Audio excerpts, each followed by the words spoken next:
Bonjour Josiane. Bonjour Ricardo.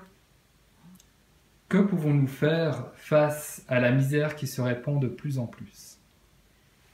C'est un sujet qui est douloureux. Le problème, c'est que la misère, on croit toujours qu'elle a des milliers de kilomètres. Et puis quand on réalise, elle est peut-être dans notre immeuble, à 2 pas de chez nous. Mais pour ça, il faudrait bien qu'on soit avec les yeux ouverts déjà, pour la voir. Et puis aussi ne pas en avoir peur. Parce que c'est bien beau d'en parler. Mais oser tendre la main à un miséreux, est-ce qu'on a le courage de le faire? Ou est-ce qu'avec toutes ces pensées qu'on nous a mis dans la tête, soit de microbes, soit qui pourraient nous voler, ou je ne sais quoi, on part et puis on oublie l'essentiel, d'aider quelqu'un qui peut-être dans l'instant est sur le bord du précipice. Il y a des misères physiques, il y a des misères sociales, il y a toutes sortes de misères. Et je crois que la première chose, c'est d'ouvrir son cœur. Trouver la clé qui nous dit peut-être effectivement que je vais me faire avoir, puisque c'est le terme qu'on va utiliser. Mais qu'importe. Moi, j'ai essayé, du moins, de faire une bonne action. Et si la personne m'a trompée, c'est son problème. Moi, je suis quitte avec moi-même.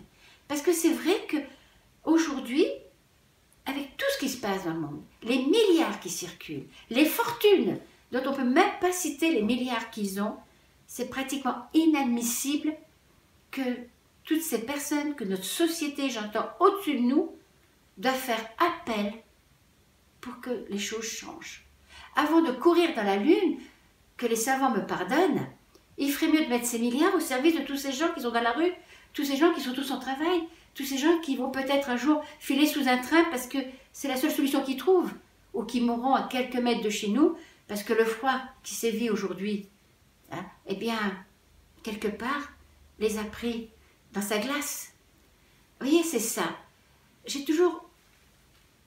suis toujours demandé pourquoi, alors qu'on sait qu'il y a tellement de gros moyens financiers qui vont dans des situations complètement folles pour faire des grands voyages, faire tout ce que l'on peut imaginer, et que on ne s'arrête pas à nourrir d'abord ceux qui sont autour de nous. On dit que la charité bien ordonnée commence par soi-même. Et elle commence autour de soi. Alors que c'est facile, vous savez, si vous avez des moyens, tirez votre chèque, allez, vous faites vos peut-être 100 000 euros, ce que vous voudrez, pour l'envoyer à tel endroit. Ça fait bien, même certaines personnes, on le sait, ils ont réuni telle somme.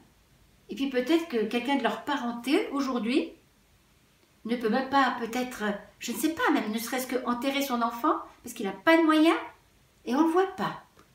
Ça, c'est aussi une misère. Vous voyez, on voit celle qui pleure, celle qui fait mal, qui touche nos yeux, mais celle qui peut entendre les oreilles, parce qu'on entend gémir à côté de nous quelqu'un, parce que tout à coup elle vient de recevoir un avis qu'elle doit quitter sa maison, et qui pleure dans un gémissement qui déchire. Qu'est-ce qui vous arrive? Si seulement vous saviez que quand vous vous promenez, vous allez dans un car ou dans un tram, peut-être que juste par un sourire, vous allez peut-être changer l'idée de quelqu'un qui va dire tiens, on m'a souri, j'existe, et qui va sortir de sa misère. Alors oui, la misère, c'est une échelle, on peut la prendre tout en bas. Ceux qui sont en train de mourir aujourd'hui dans la rue, et puis il y a ceux qui ne savent plus où ils vont aller parce qu'ils sont dans la guerre, puis vous avez ceux qui sont en pleine détresse parce qu'ils ne comprennent plus rien dans ce monde. Vous voyez, elle a plusieurs paliers. Mais pour cela, il faut qu'on se mette au monde en s'ouvrant le cœur, et pour d'autres, il faut des moyens. Et ces moyens, on peut le faire avec nos petits moyens, c'est pas pour autant qu'il ne faut pas le faire. Mais il faut faire attention, ou plutôt prendre une prise de conscience, pourquoi au 3e millénaire, nous en sommes encore là. Vous savez, une fois quelqu'un s'est moqué de moi en disant « Mais qu'est-ce que tu envoies cette somme au niveau de l'organisme? Quand ils ont tout payé, il y a juste 1 € qui arrive dans tel pays. » J'ai dit effectivement, ça paraît impensable que ce que j'ai donné, ce n'est pas une grosse somme, mais qu'il n'y a que 1 € qui arrive dans tel pays. Mais si c'est grâce à ce 1 € que je sauve une vie, le reste c'est leur problème. Moi j'ai sauvé une vie. Autrement, à cause de ces pensées-là, on ne fait rien. Et aujourd'hui, on laisse mourir des gens. Mais il faut aussi reconnaître, parce qu'on me le dit, que beaucoup de monde sollicite. Et si on répond à tout le monde, le 15 du mois, c'est nous qu'on est dans la rue.